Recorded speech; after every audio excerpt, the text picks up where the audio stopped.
Chúng điệp xua phục mai bốc bốc từng ác ni ngày nắng ăn nhưng mà sẵn đánh rương ở bí mai sờ lánh cồn ớt ở sờ lánh cồn đòn.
Vừa bay lại nha.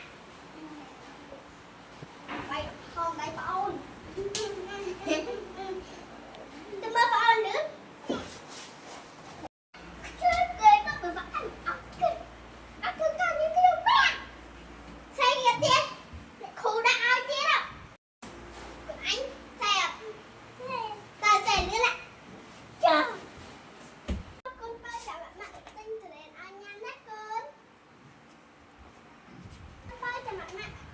Chun tinh thần